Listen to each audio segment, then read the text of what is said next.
Libérons-nous de la douleur. Un podcast du docteur Marc Lévesque.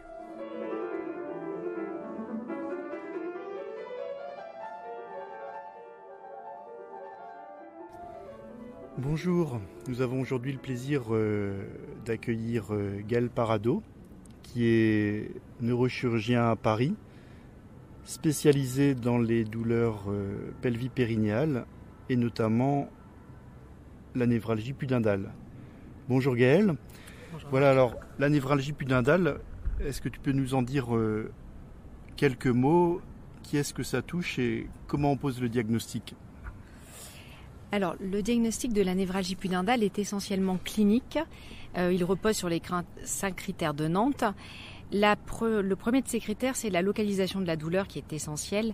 La douleur est localisée sur un territoire qui s'étend donc du clitoris à l'anus chez la femme et de la verge à l'anus chez l'homme. C'est le critère essentiel et on voit de plus en plus de patients qui nous sont adressés pour des névralgies pudendales avec une douleur qui n'est pas dans la zone. Donc ça déjà, si la douleur est au niveau du coccyx, c'est pas une névralgie pudendale. Donc ça, c'est le premier critère, c'est la localisation de la douleur. Ensuite, il y a un facteur positionnel. La douleur de névralgie pudendale est aggravée en position assise, vraiment de manière très très nette. Les patients, au cas extrême, ne peuvent que s'asseoir que quelques minutes et sont obligés de travailler debout, de prendre leur repas debout. Le troisième critère, c'est le fait que normalement, il n'y a pas d'engourdissement dans cette zone, il n'y a pas d'hypoesthésie. Autrement, ça nous fait évoquer plutôt d'autres douleurs. La douleur ne réveille pas la nuit. Alors, elle peut gêner l'endormissement, mais lorsque le patient est endormi, normalement, il ne se réveille pas à cause de la douleur. Et enfin, le cinquième critère, c'est le test anesthésique positif, c'est-à-dire qu'on fait une anesthésie locale dans la zone du pudendal qui doit entraîner une disparition de la douleur le temps de l'anesthésie locale. Donc, c'est un temps très court en fonction des produits utilisés. Ça dure 30 minutes ou quelques heures selon les produits. C'est un élément qui aide à poser le diagnostic, mais en fait qui n'est pas non plus un élément de certitude. C'est pas parce que le test anesthésique est positif que c'est forcément une névralgie pudendale. Alors, pourquoi certaines personnes vont développer une névralgie pudendale et pas d'autres? Est-ce qu'il y a des facteurs prédisposants, des activités qui peuvent vous exposer à cette pathologie ou pas? Alors on ne sait pas vraiment si on a des choses très très précises. On retrouve des fois comme facteur favorisant une chute qui a pu entraîner en fait une contusion et être à l'origine d'une névralgie pudendale. Cette symptomatologie a été décrite initialement chez les cyclistes, donc à cause de la selle du cycliste qui était particulièrement traumatisante au niveau de cette zone-là. Là, avec les selles professionnelles, on en a de moins en moins chez les cyclistes. Mais on n'a pas vraiment de choses qui permettent de savoir pourquoi telle ou telle personne va le développer. Il y a une légère prédominance féminine avec 2 tiers de femmes pour 1 tiers d'hommes. On n'est même pas sûr parce qu'il n'y a pas de raison anatomique et plus de femmes touchées. Il y a peut-être aussi tout simplement que les femmes ont plus facilement accès aux consultations pour ces douleurs-là que les hommes. Donc c'est quelque chose qu'on va peut-être voir se développer dans les années avec une inversion de ce rapport. Alors tu évoquais l'anatomie. Est-ce que tu peux nous en dire un petit peu plus de l'anatomie? Où est-ce que ce nerf chemine et qu'est-ce qui va le contraindre? Alors, il y a effectivement un abus de langage. Quand on parle de névralgie pudendale, on sous-entend névralgie pudendale canalaire par compression du nerf pudendal dans le canal d'Alcock. Le nerf pudendal, il sort au niveau du sacrum et en fait, quand il est coincé au niveau du canal d'Alcock, il y a plusieurs zones de compression. Il peut être coincé en fait sous le muscle piriforme, il peut être coincé au niveau de ce qu'on appelle la pince ligamentaire entre le ligament sacro-épineux et le ligament sacro-tubéral et également dans le canal d'Alcock. Mais c'est un petit peu toute cette zone-là où il va être coincé. Donc ça, c'est la vraie, entre guillemets, névralgie pudendale canalaire. On peut aussi avoir une symptomatologie de névralgie pudendale après un accouchement, par exemple, parce que les nerfs ont été étirés et traumatisés lors d'un accouchement un petit peu compliqué, mais c'est plus du tout, du coup, le même phénomène d'installation de la douleur et la prise en charge ne sera pas la même non plus. D'accord, donc la névralgie d'Arnold pudendale, c'est un nerf qui chemine dans un canal, et ce canal, il est constitué par quoi? Alors, il est constitué de plusieurs structures. Donc, effectivement, sous le muscle piriforme, on peut avoir une compression musculaire et notamment, on peut avoir une compression chez des gens qui ont ce qu'on appelle un syndrome myofacial, c'est-à-dire quand il y a des grosses contractures au niveau périnéal, le nerf peut être coincé uniquement sur une contracture musculaire. Donc, c'est pour ça qu'on ne va pas commencer par la chirurgie dans le traitement. Après, il peut être coincé donc dans cette pince ligamentaire entre deux ligaments, donc le ligament sacro-épineux et le ligament sacro-tubéral. C'est là où on va agir chirurgicalement, et également dans le canal d'Alcock, donc qui est un dédoublement en fait du muscle obturateur interne, où on libère également chirurgicalement. Alors, est-ce qu'il y a des examens paracliniques, d'imagerie ou même, d'électrophysiologie là pour savoir s'il s'agit bien d'une névralgie pudendale? Alors, en fait, on fait des examens qui permettent d'éliminer d'autres causes de douleur. On va réaliser dans le bilan une IRM lombaire et une IRM pelvienne pour éliminer une autre cause, essentiellement en fait des causes tumorales qui pourraient comprimer le nerf. Le fameux électromyogramme périnéal était très demandé au début. On ne le demande plus du tout de manière systématique, on le demande dans des cas très précis, notamment dans ces histoires d'accouchement traumatique, pour faire la part des choses entre un nerf qui aurait été étiré par un accouchement compliqué et différencier avec un nerf qui est comprimé dans le canal d'Alcock, sachant que des fois les deux mécanismes sont associés. D'accord. Et alors l'électromyogramme, est-ce que tu peux nous en dire deux mots là, en quoi ça consiste, même si il y a des circonstances où on le demande encore? Alors oui, on le demande dans des cas assez précis, donc essentiellement sur ces histoires d'accouchement traumatique ou si quelqu'un a une chirurgie du bassin, pour savoir si c'est plutôt donc une atteinte lésionnelle, c'est-à-dire un nerf qui aurait été étiré ou coupé par rapport à un nerf qui est comprimé. C'est un examen électrique qui se fait chez des neurologues assez spécialisés, tout le monde ne le pratique pas. C'est en plus un examen qui n'est pas très agréable pour le patient. Donc c'est pour ça qu'on ne le demande plus de manière systématique, surtout qu'il n'est pas indispensable au diagnostic. Alors on peut avoir un électromyogramme négatif et avoir une névralgie pudendale, et au contraire avoir un électromyogramme qui retrouve une souffrance du nerf alors que ce n'est pas forcément une névralgie pudendale. D'accord. Alors avant d'aborder le traitement chirurgical, tu as évoqué les traitements médicamenteux, mais avant de parler de ces traitements médicamenteux, est-ce qu'il y a des mesures, des exercices, des choses comme ça qui peuvent être réalisés pour pouvoir être soulagé, pour être soulagé? Alors oui, c'est absolument essentiel, et même quand on va à la chirurgie, c'est en complément du reste. On sait que ce qui fonctionne dans la prise en charge de la névralgie pudendale, c'est la prise en charge globale et pluridisciplinaire. Donc ce qu'il y a quasiment de manière systématique, il y a ce fameux syndrome myofacial, c'est-à-dire que comme les gens ont une douleur, il y a une contracture locale au niveau des muscles du périnée, et il y a ce cercle vicieux, plus on a mal, plus on se contracte, plus on se contracte, plus on a mal. Donc la kinésithérapie est absolument indispensable au traitement. Il faut également mettre en général des médicaments contre la douleur. Alors souvent les gens disent oui, mais je veux pas cacher la douleur, je veux traiter la cause. Mais pour casser ce cercle vicieux de la contracture qui s'auto-entretient, il faut diminuer l'intensité douloureuse. Donc c'est pour ça que le traitement médicamenteux est en général une étape nécessaire. Il ne s'agit pas de prendre des médicaments à vie, mais c'est une étape nécessaire pour favoriser en fait l'efficacité de la kinésithérapie. On a toutes les techniques alternatives telles que l'hypnose, la sophrologie, la relaxation, qui permettent aussi de moduler la perception de la douleur au niveau cérébral. Donc c'est déjà le trépied en fait de base du traitement de la névralgie pudendale. Et parmi les traitements médicamenteux, les molécules qu'on utilise, on a recours à quoi habituellement ? Alors, on a effectivement recours à des molécules spécifiques qui sont les molécules des douleurs neuropathiques, donc essentiellement les antiépileptiques type notamment le Laroxyl, souvent en première intention, les antiépileptiques type Lyrica ou Neurontin. On peut associer aussi à des antidépresseurs, alors pour l'effet antalgique, et puis aussi par le fait que souvent quand on a une douleur chronique, on a une dépression qui est liée à la douleur chronique, mais il y a également un cercle vicieux à ce niveau-là avec la douleur chronique qui engendre une dépression, la dépression qui aggrave la douleur chronique. Donc c'est important de traiter la dépression si on a une. Est-ce qu'il y a une place là pour notamment les morphiniques ou pas du tout ? Alors dans ce type de douleur, il n'y a pas de place pour les morphiniques. D'accord. Absolument pas. Donc on a parlé du traitement non médicamenteux, du traitement médicamenteux. Alors pour en revenir à la chirurgie, quand est-ce qu'on pose l'indication chirurgicale et en quoi ça consiste ce geste ?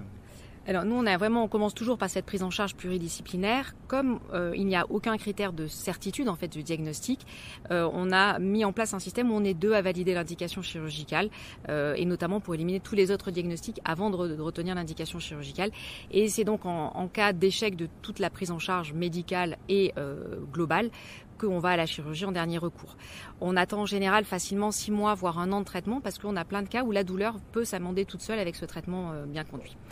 Quand on arrive à la chirurgie, donc moi je pratique la voie translutéale décrite par Roger Robert. Donc c'est une incision au niveau de la partie haute de la fesse, à droite et ou à gauche en fonction de la localisation de la douleur, qui permet en fait d'aller libérer le nerf sur toutes ces zones potentielles de conflit dont on parlait.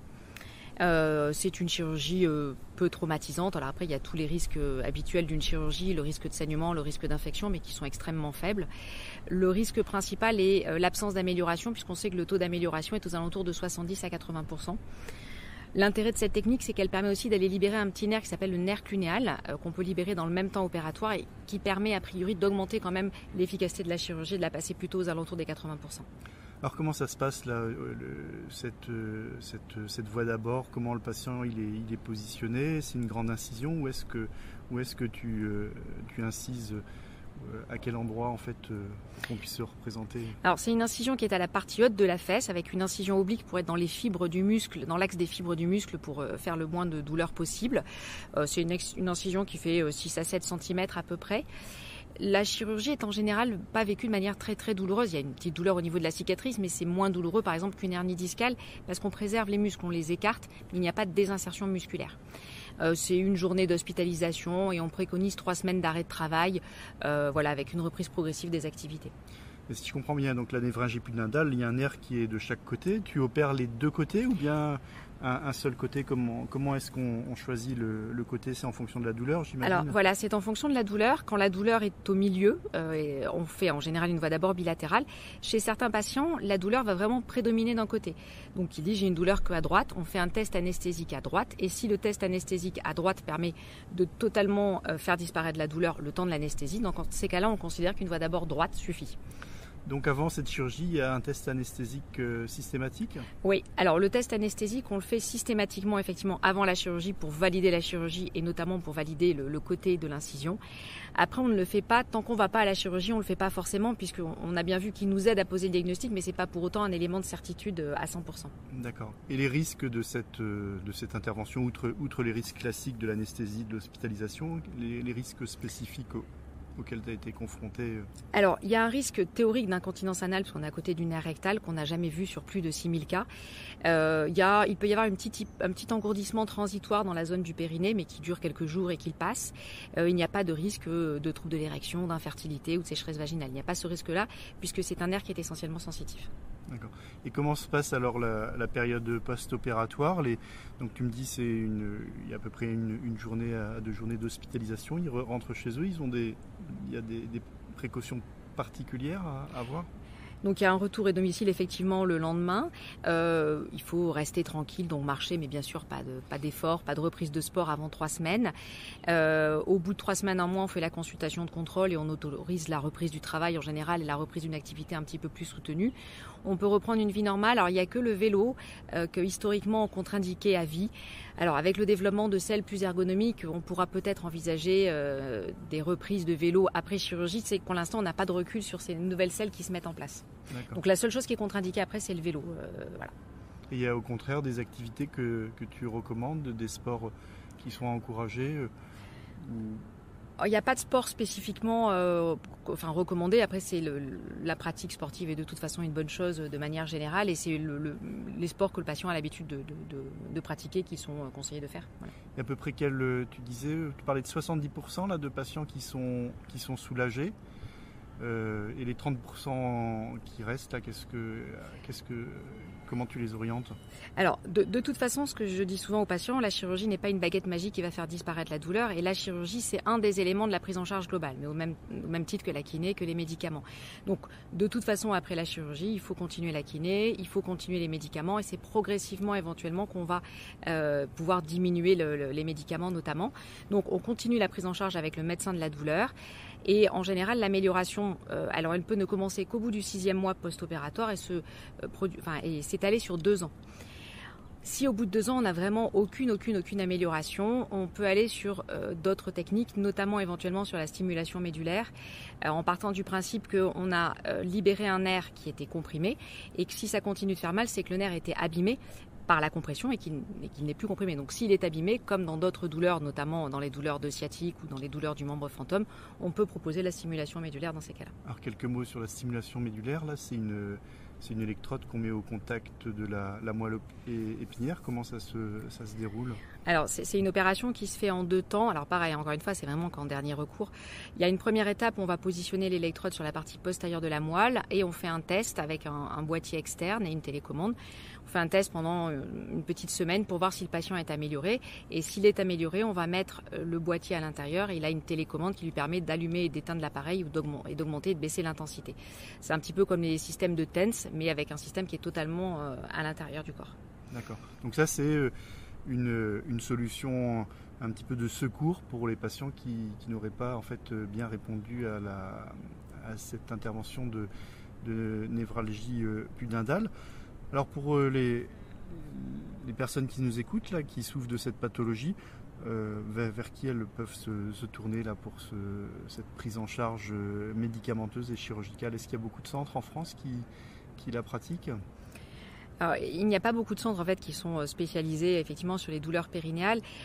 C'est important d'aller voir un médecin de la douleur pour avoir une prise en charge spécifique et si possible un médecin de la douleur qui est spécialisé dans les douleurs périnéales parce qu'après c'est important de travailler en réseau avec des gens qui connaissent. Il faut des kinés spécialisés, il faut des gynécologues spécialisés, des urologues spécialisés.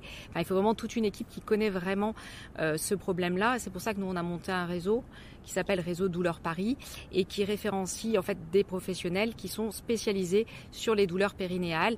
Après, nous, on se réunit pour apprendre les uns des autres, chacun de nos spécificités. On fait des réunions sur des dossiers particuliers, particulièrement complexes. Il faut vraiment être dans une équipe spécialisée et pluridisciplinaire pour avoir une bonne prise en charge de cette pathologie. Gaëlle, un grand merci là, pour ce tour d'horizon sur cette pathologie qui est finalement pas si bien connue. Merci Marc.